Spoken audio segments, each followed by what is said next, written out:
Recorded Books and RB Digital present Accelerate, Building Strategic Ability for a Faster-Moving World, by John P. Kotter. Narrated by Chris Sorensen. Preface. We are crossing a line into a territory with unpredictable turmoil and exponentially growing change. Change for which we are not prepared. Here I describe what some pioneers have successfully done to win, and win big, in this emerging environment. Accelerate is about how to handle strategic challenges fast enough, with agility and creativity, to take advantage of windows of opportunity which open and shut more quickly today. It shows how people in some leading innovative organizations move ahead of fierce competition, deal with unprecedented turmoil, and cope with the constant threat of technological discontinuities, all without sacrificing short-term results or wearing out their workforces. My conclusions as presented here are fundamental. The world is now changing at a rate at which the basic systems, structures, and cultures built over the past century cannot keep up with the demands being placed on them. Incremental adjustments to how you manage and strategize, no matter how clever, are not up to the job.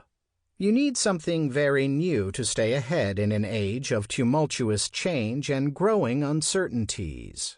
The solution is not to trash what we know and start over, but instead to reintroduce in an organic way a second system, one which would be familiar to most successful entrepreneurs.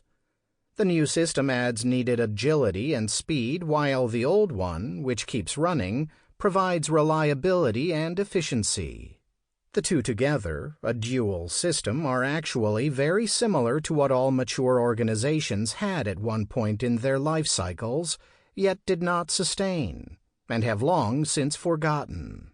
There is a practical way to create this dual operating system, and it can be done very inexpensively. Results come quickly. I have seen people do it. It works. The origins of this project build on previous research I have done on large-scale change, work funded by the Harvard Business School, where I have been teaching for many decades.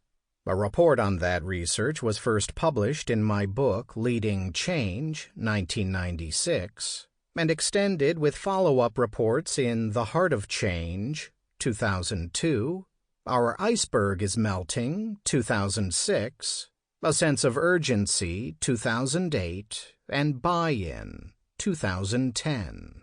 That work, in turn, was built on my early examinations of leadership, which go all the way back to 1974, with perhaps the most important report on that subject published in 1990 as A Force for Change: How Leadership is Different from Management. I am sometimes amazed at how robust the conclusions from these studies remain today, how they still speak to us even though the world-facing business leaders and those in government, the nonprofit sector, and education has changed so much. What I present in this audiobook adds to my prior work. This is not a case in which new realities mean that old ideas are no longer valid.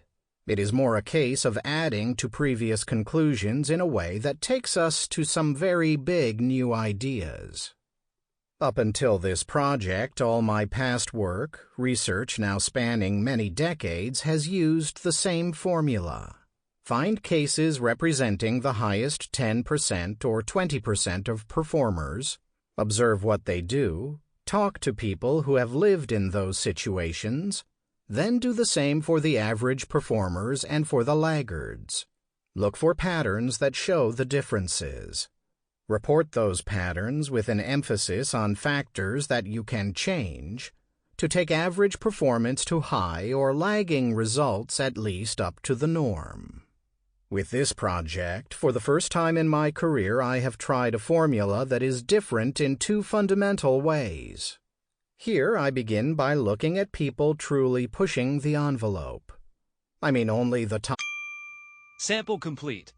Ready to continue?